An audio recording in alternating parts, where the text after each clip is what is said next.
this year. One of the teams I got my eye on League Pass. One of the teams that I absolutely love. I'm going to overreact to this performance. I love the Dallas Mavericks, and the new duo of KP and Luka showed out.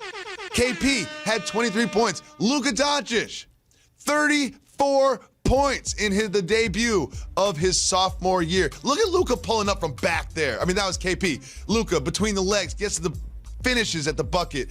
I love this duo, and I'm about to overreact to one game, Jalen. I'm going to do what you hate. I'm now putting the Mavs as the 8th seed in the playoffs. Yes, I said it. I'm putting the Mavs in the playoffs, and the Spurs are out. I said it. They're really well coached. You've been putting the Spurs out for 20 years, so that really means nothing to me. I really have. They have a Jalen on their roster. That's always good. That's playing quality minutes. But here's one thing that I appreciate about this dynamic duo as I was watching them. Luka's a 6'7" point guard, and he wears number 77. KP's a 7'3" big and wears number 6. Number 6. I appreciate that so very much. With that being said, there won't be a duo in the league that makes more threes combined than both of those guys. But to make the playoffs in the West, you need a little more help. And I'm not ready to put them ahead of the Golden State Warriors or the San Antonio Spurs in this dynamic. Somewhere, I know CJ McCollum watches this show every afternoon. He watches this show every afternoon and listens to the podcast every night. He just shut off his TV. He's like, I'm shutting off my TV right now. What are you talking about? People forget about the duo of the backcourt of the Blazers. Jalen Rose, I don't think the Cavs are going to be very good this year. And the Magic, yeah, they'll probably make the playoffs, but won't make too much noise in the playoffs. But something very interesting happened in the game. I saw something I haven't seen in quite some time. Markelle Fultz performing and producing on an NBA basketball court. Look at Fultz. Look at Fultz. Just dunking all over everything. He even added like a mid-range jumper. Jalen, is Markelle Fultz going to perform this year and average double digits and like contribute for the Magic? I think he's going to contribute to a Magic team that made the playoffs last year. I'm a huge fan of Fournier, who gets buckets, Aaron Gordon, who's a terrific athlete and improved shooter, and their all-star from last year, Vucevic. But yep. These are the kind of moves that catapult you if he can really become a player. Like, there was somebody in an NBA office that said, not only are we going to take this guy in the lottery, the top 10, the top 5, we're going to take him number 1 overall. Number 1. Okay, over Jason Tatum and a couple of other great talents that were in that draft. So that level of promise, I'm pretty sure he feels that he has something to prove. I appreciated that slam dunk so very much. But I have to say something to a lot of people that didn't play basketball. That ain't an NBA top 10. That wasn't a SportsCenter top 10. No defense. But also, he didn't flush it. He didn't flush the toilet. He rattled it in. He tried to dunk it so hard. He has so much emotion that I'm pretty sure that he wanted to kind of allow to express. It was a great takeoff, but it wasn't a clean finish. He rattled that thing in. Look at that. So here's one thing I know about Markelle Fultz. I know what I don't know. And the people, like you mentioned, the front office that drafted him, there's also a front office in Orlando that said, we're picking up his option this offseason. I find that to be a really good indicator that the people that are closest to him, the people that saw him work out, the people they worked out with, the people that are around him all the time decided this isn't a tryout year for Mr. Fultz. We're going to pick up his option, which I really think is a good indicator that he's going to produce this year in Orlando. Jalen, I was surprised by this next result. I was surprised. Everyone's got the Kings kind of on the edge of the playoffs. It's like Mavs, Kings, Spurs for that 8th seed in the West. No one's talking about the Suns.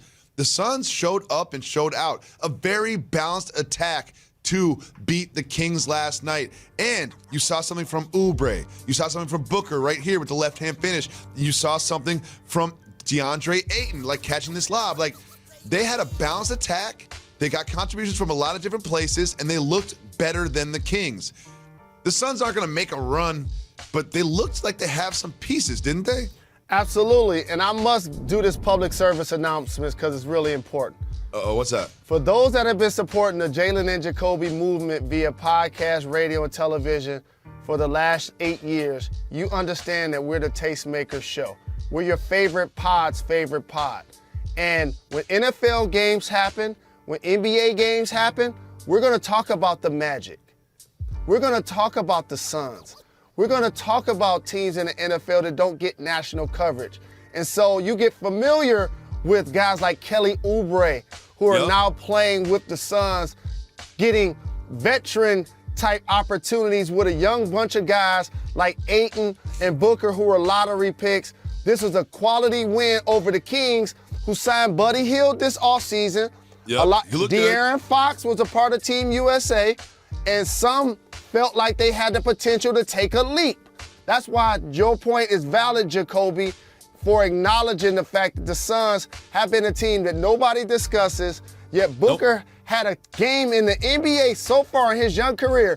We scored 70 points.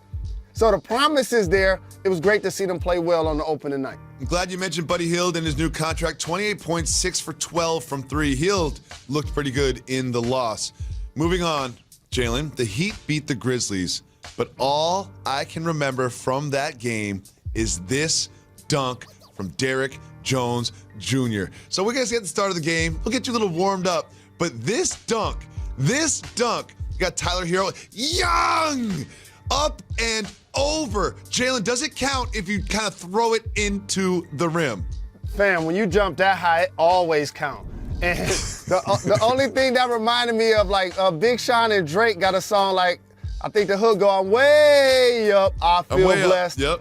That's what that reminded me of, because we saw him do a dunk like that last year. It's almost like a left-handed jump man when you slow it down and watch it.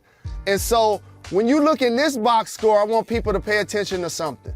What's the that? Miami Heat have terrific player development led by Eric Spoelstra. You see so many players that you watch them play, you're like, who? Like, where did he come from? And then all of a sudden they're playing quality minutes and getting a nice win against the Grizzlies. They really, really are. And they developed some great players, and one of which I want to give a shout out to is Justice Winslow, who had some ups and downs early in his career, but if you were paying attention late last year, Winslow really came on. And I'm glad you mentioned Drake, Jalen, because Drake had a birthday party. I wasn't invited. I bet you were invited, but I know you're out of town. So we're going to talk about it, but it's so important. It is news that matters.